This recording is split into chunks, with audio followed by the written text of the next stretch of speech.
Good morning class 11 student.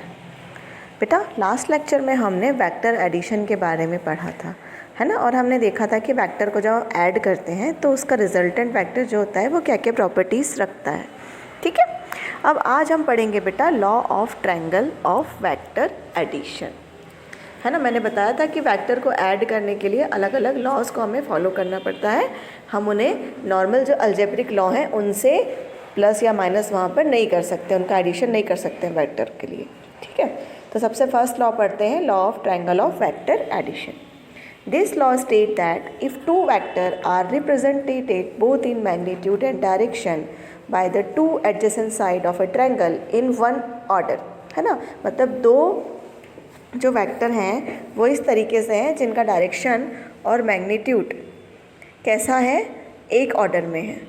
Then their resultant is represented both in magnitude and direction by the third side of the triangle taken in the opposite order, है ना। तो जो उसका resultant होगा वो किस तरीके से लेंगे, जो ट्रायंगल की जो अपोजिट साइड होती है, तीन साइड होती है ना, तो अब उन दोनों की जो अपोजिट साइड होगी वो उनका क्या कहलाएगा बेटा, रिजल्टेंट। अब इसका प्रूफ देखते हैं किस तरीके से होता है। लॉ ऑफ ट्रायंगल, है ना। सपोज हमने माना लेट ए एंड बी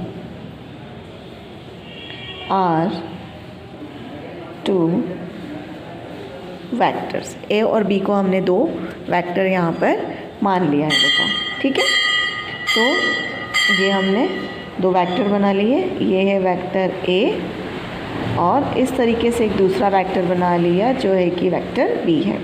ठीक है, अब हम इनको ज्वाइन कर लेते हैं। तो जैसे हम इन्हें ज्वाइन करेंगे बेटा तो ये इस तरीके से दिखेंगे, vector A and vector B. ठीक है, यहाँ पर हमने पॉइंट नाम दे दिया इसके ओ, इसको नाम दे दिया पी और इसको नाम दे दिया क्यू। अब हमें क्या निकालना है बेटा, हमें अब निकालना है इसका जो रिजल्टेंट है ना। तो रिजल्टेंट जो होगा वो कितना हो जाएगा बेटा, आर हमारा यहाँ पर हो जाएगा।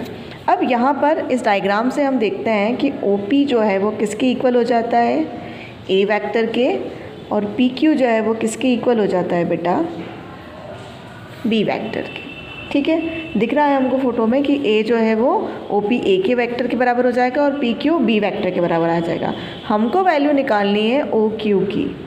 ठीक है, तो ओ क्यू हम कैसे निकाल सकते हैं, तो ओ क्यू बराबर इक्वल हो जाएगा किसके, O P plus P Q के। तो रिजल्टेंट वेक्टर आर जो होगा हमारा वो किसके बराबर हो जाएगा, ओ पी की वैल्यू रख देते हैं ए वेक्टर और पी क्यू की वैल्यू रख देते हैं बी वेक्टर। ठीक है, तो ये आ गया रिजल्टेंट वेक्टर हमारा क्या हो जाएगा, रिजल्टेंट वेक्टर हमारा हो जाएगा ए वेक्टर प्लस बी वेक्टर।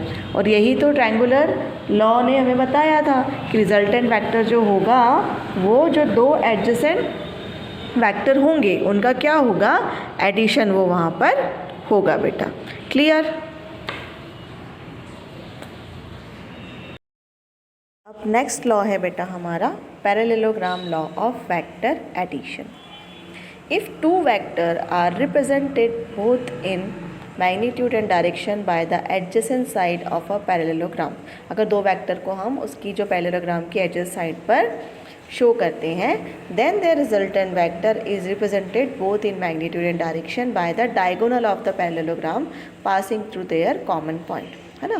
तो उनके बीच का जो कॉमन पॉइंट होगा वहाँ से जो डायगोनल होकर जाएगा, है ना, उस डायगोनल को हम, डायगोनल जो होगा उस डायगोनल का रिजल्ट, वही डायगोनल हमारा क्या कहलाएगा, हमारा रिजल्टेंट वेक्टर वहाँ पर बेटा वो कहलाएगा। लिखा है ना, then the resultant vector is represented both in magnitude and direction, जो दोनों का मैग्नीट्यूड होगा और डायरेक्शन होगी by the diagonal of the parallelogram, है ना।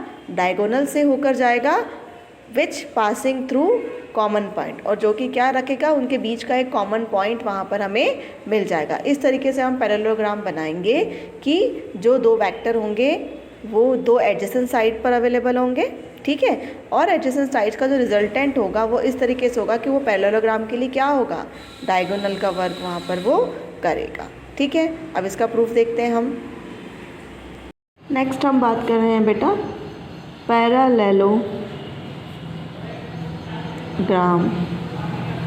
लॉ ऑफ वेक्टर एडिशन, है ना। अब हमें जो रिजल्टेंट है वो किसके थ्रू निकालना है बेटा? अब वो रिजल्टेंट हमको निकालना है पैरेललोग्राम के थ्रू, ठीक है। पैरेललोग्राम लॉ के थ्रू हमको वहाँ पर उसकी वैल्यू निकालनी है। सेम हम मान लेते हैं कि हमने एक वेक्टर ए ले लिया है इस तरीके से और एक वेक्टर बी ले लिया है हमने इस तरीके से, ठीक है। अब इससे अगर हम पैरेललोग्राम बनाने की कोशिश करते हैं बेटा तो किस तरीके से बन जाएगा? ये तो हो गया आपका ए वेक्टर, ठीक है। ये हो जाएगा आपका बी वेक्टर। पैरेललोग्राम बनाना है, ठीक है। बन गया पैरेललोग्राम, ठीक है। इसको हमने नाम दे दिया ओ, पी, क्यू और एस, ठीक है। हमको क्या निकालना है? रिजल्टेंट। तो रिजल्टेंट क्या हो जाएगा बेटा? हमको रिजल्टेंट मिलेगा हमें, ठीक है। ये हो जाएगा आर रिजल्टेंट, ठीक है। यहाँ पर ए वेक्टर है, यहाँ पर बी वेक्टर है। अब हमको इस फोटो से ये जो हमको दिख रहा है डायग्राम, इससे हमें क्या दिखाई दे रहा है कि ये जो ओ एस होगा बेटा वो किसके बराबर हो जाएगा? पी क्यू के बराबर हो जाएगा ना। ये ओ एस जो होगा वो इक्वल हो जाएगा किसके? पी क्यू के इक्वल हमको यहाँ पर मिल जाएगा। मतलब ओ एस की वैल्यू हमको क्या मिल रही है यहाँ पर? ओ एस की वैल्यू कितनी है यहाँ पर? बी वेक्टर है। और ओ पी की वैल्यू कितनी है यहाँ पर? ए वेक्टर है। तो इस पी क्यू की वैल्यू भी कितनी हो जाएगी यहाँ पर? पी क्यू की वैल्यू भी हो जाएगी यहाँ पर बी वेक्टर, ठीक है। अब हम क्या करेंगे? ये हमको किस में दिख रहा है? इस पैरेललोग्राम में हमको यहाँ पर ये दिख रहा है। Using triangular law of vector addition, हमने ट्रायंगुलर लॉ पढ़ा था ना इसके पहले, तो उसी का हम यहाँ पर क्या कर लेते हैं बेटा? आप यूज़ कर लेते हैं। तो हमने वहाँ पर देखा था कि O P plus P Q किसके बराबर हो जाते हैं? ओ क्यू के बराबर यहाँ पर हो जाते हैं, ठीक है। अब ओ पी, इस पी क्यू की जगह हम क्या रख सकते हैं? ओ एस रख सकते हैं और ये हो जाएगा ओ क्यू। ओ पी की वैल्यू कितनी है बेटा? ए। ओ एस की वैल्यू कितनी है? बी। और ओ क्यू की वैल्यू कितनी है? आर। तो ये हमें रिजल्टेंट वेक्टर यहाँ पर भी मिल जाएगा ए प्लस बी। ये किसके थ्रू मिल गया?